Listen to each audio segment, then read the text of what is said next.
name's George Teller, fighting out of New York City. I study Ishiru Karate and a family style of Jiu-Jitsu.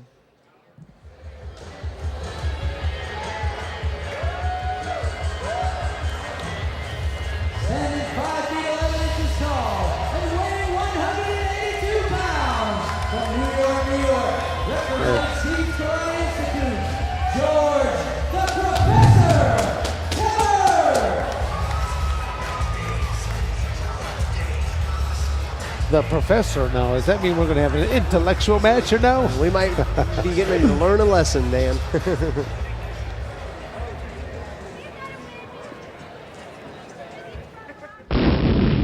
My name's Zach Suttles. I'm training for G-Force. I'm from Georgetown, Ohio, and I've been waiting too long to fight to be talking.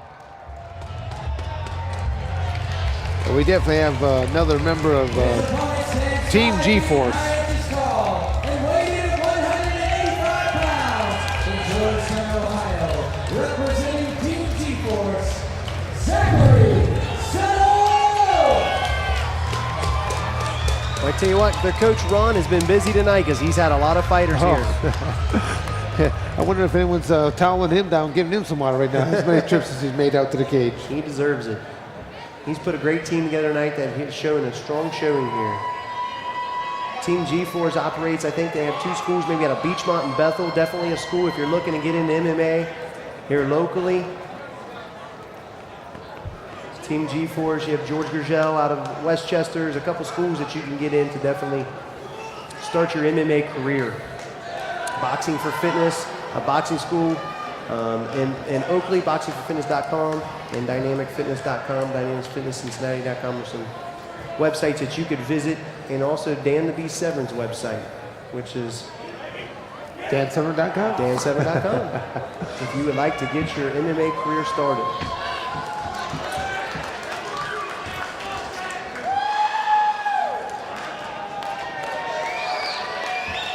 Just visit MMABigShow.com and probably have the links to all of them. Well, out of the blue corner here, we have George Teller, 23 years old, 5'11", 183 pounds, and he has got a karate for 5 years and some family style jiu-jitsu. Teller Jiu-Jitsu for 19 years, started very young. Probably some kind of a hybrid here, spin-off. A lot of these programs are. It looks like he has all my students in New York City, so he must teach jiu-jitsu back in New York. So I'm sure his students are eager to see what he does in just his second MMA bout, Dan.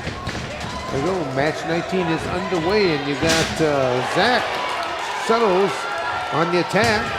And he's being a very aggressive fighter. He's in a full mount. Let's see if the Suttles family style jiu-jitsu serves him well here, because he's in the bottom in a position he doesn't want to be in. There you go, we got Suttles here just taking... And now he's full mounting. Let's see what he does. Nice he just took a nice shot to the forehead there. And he's doing a good job, and he's rolled over into the guards. Very nice. Let's see what he does. Using that cage wall very well with his feet. And that's one difference that you see in the UFC style fighting, the Pride style fighting, Dan, is there's no now cage to do that. he's actually in an excellent choking position from underneath right there. Once you do that little duck under right there, you'd be surprised how much leverage you have. Get a little bit of an arm triangle in. His arm was almost too deep through there. If it was a little bit shallower, then he'd be able to use the cutting edge of the forearm. Maybe across his third a little more. There's just so many different ways when you get into submission fighting. Just even the matchup of the body types, different body types where you go to. Those short, stocky, tall, thin, the flexibility issues. Right.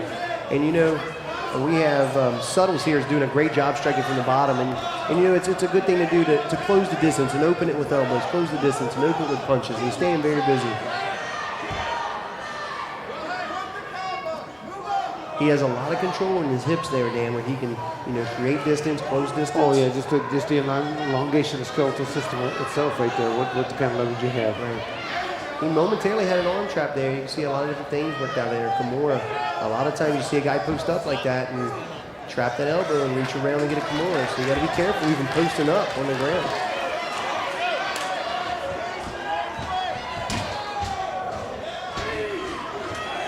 Knee to the stomach. Ooh, nice knee to the head. Need him while he's down. With 2 points Yeah, down. so it looks like he's going to get probably a warning, maybe a point deducted here. Couple-minute break here, however long he needs. You got a warning. Next time it'll be a point.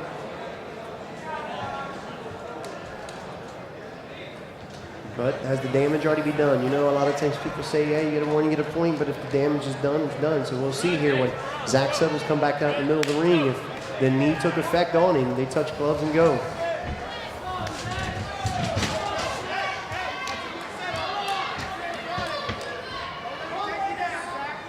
Suttles still kind of being the aggressor here, pinning poor Teller. Yeah, he's shown to be a stronger fighter here physically. A good position, drop a few forearms. Definitely. 10 seconds left in this round. Coming to 10 seconds. Nice reversal, bridged up. And he's trying to steal around here, and you know, a lot of fighters do that. You get busy in the last round, it might just be enough in the last few seconds to steal around. Well, I may not have that ring name, the Professor, for nothing. That's true. Dan, from your experience, when you're a fighter and you're on top and you're in someone's half guard, so to speak, do you think fighters should be more concerned about passing that and getting to full mount, or go ahead and use the forearm smashes, use the hammer strikes, try to posture up and use some strikes? A lot of it just depends on where you're at in the round. I mean, you know, like you said, being in that, say, the final 10, 15 seconds right there, just simply just for throwing some strikes down, hammer strikes, forearm smash, things of nature, you're going to end up still in that round just for Right. that high level of action. Just staying busy. You don't have to worry about gas out. You have a minute rest afterwards. But even if it was early in the round, you know, as a personal preference, I would still go in that same route because, I mean, most people don't like to be rained upon, and Right. they will eventually start to move for you. And from the side now, it's nice. You can get your hips clear. You don't have to worry about them getting the hooks back in. And here we go. Josh Rafferty's going to bring him to the center for the third and final round of this fight.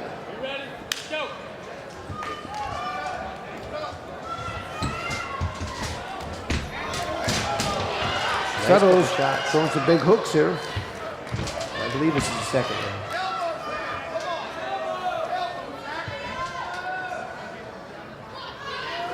I do believe some of those strikes have been landing here because it looks like that Teller is showing some red swelling. Teller's doing a good job of staying busy and you know, neutralizing a lot of the attempts of whether it be submission or strikes or whatever, and that Suttles is There we trying. go. Teller once again landing some strikes. He's in a position to do it now. There he goes, the knee on the Nice bicep. cross body. Oh, But Suttles shows his strength again. Suttles is in a little bit of a butterfly guard, kind of like a half butterfly guard. You know, sometimes in Jay pulls his leg through, sometimes in Dan and trying to jiu-jitsu- sweep that leg in. He's trying Right. to sweep that left leg in, trying to throw his right hip on over, see if he can end up in that mount position, maybe elongate him, try to choke him out with a modified guillotine choke. Definitely got the arm trap where somebody lost a mouthpiece.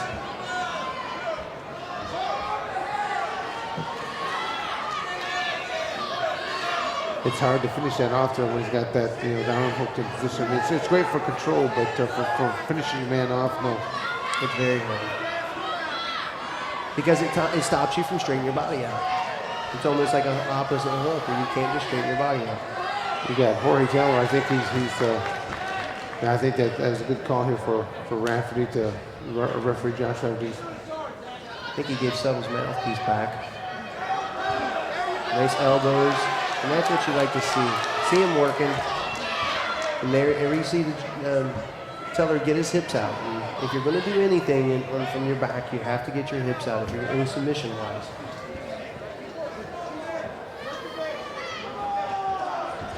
Maybe Suttles is bleeding, got a little bit of a nosebleed here, it looks like.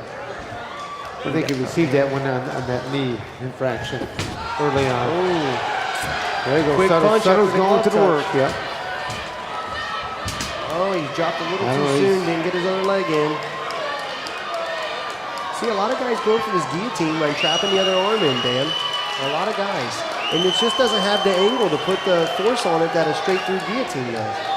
He's still got a lot of leverage on that He's neck. cranking, It that's just for all sure. depends on. He's very slowly getting out, though. And I wonder why Teller's not getting some rib shots here, soften him up a little bit. Be busy on his body. He can get some headshots in there, loosen him up. 10 seconds left in the round. Coming to 10 seconds. said is he's got his head pulled back just enough to where Wow, his neck's bent. there's some cranking right there, but not the choke. Excellent round though. Good. Now we'll go to Good the going third back and round. forth. Well, it looks like maybe for the next to the last fight of the evening, we're going to the third round, a little deeper waters here. Let's see what happens in this third round. Seen some good control from Suttles, some good striking from Suttles, seen some good submission attempts from Teller. Also a little bit of striking from Teller. It's been a pretty close fight, and I think the third round might be the final say in the fight. Both athletes definitely are tired at this juncture. I mean, they're slowing down in their movements.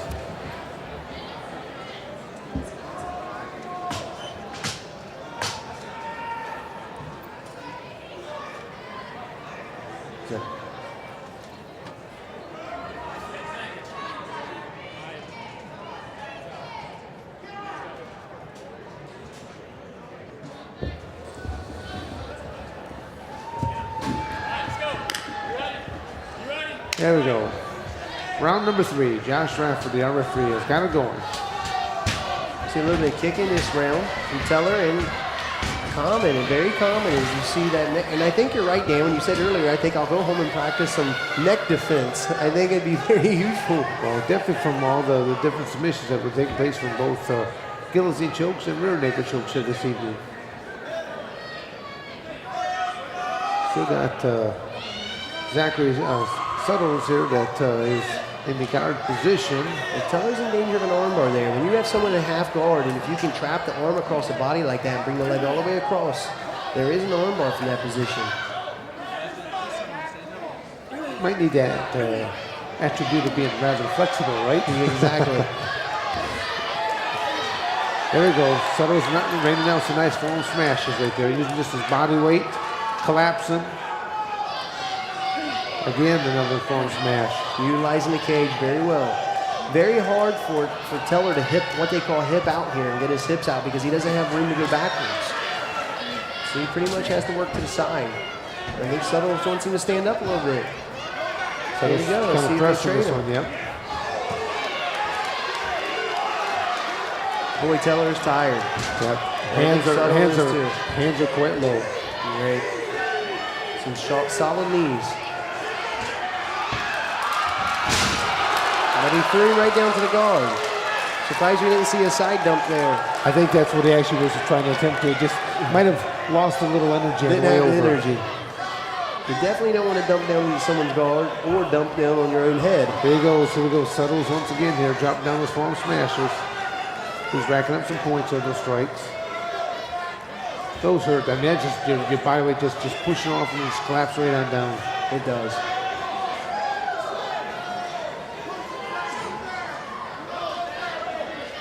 Teller doing a pretty good job of trying to stay active on the bottom there. Throw some strikes up himself. You know, you'd like to see a guy when he's on the bottom like that try to utilize the elbow a little more. When the top guy comes down with the punch, try to utilize an up elbow, maybe catch him. I don't think there's a whole lot of time left in this round right now. I mean, it's I think Teller's going to have to make his move a little bit more right now because it's I think Zachary Suttles is dominating in this round, or I should say, at least win this round. He's still the attacker. There we go. Nice head and arm takedown. A little bit of wrestling there, and he trapped. He's got the arm trapped He right trapped now. the arm. That's bad. That's bad for Suttles.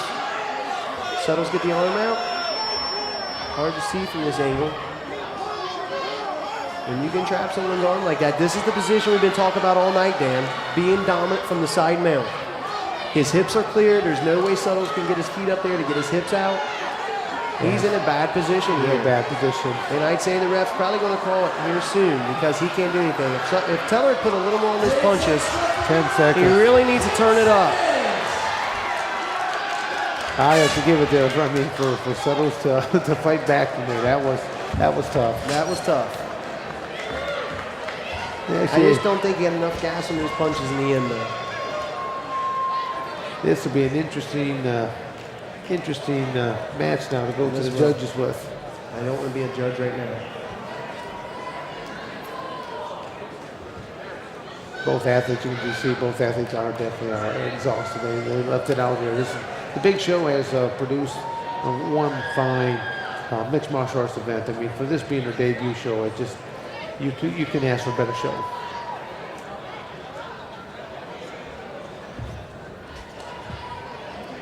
Yeah, the judges are gathering up to their slips, bringing on over to the announcer. Would not want to be in their shoes at this point. That's for sure. This is a very close fight.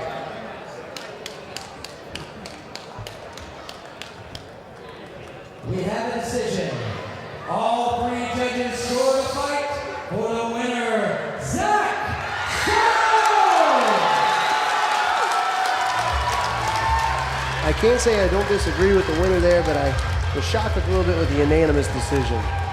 Yeah, I think it should more probably be a split decision because it's Corey Taylor did a phenomenal job there, you know, for those first 2 rounds, you know, but he came back really strong though.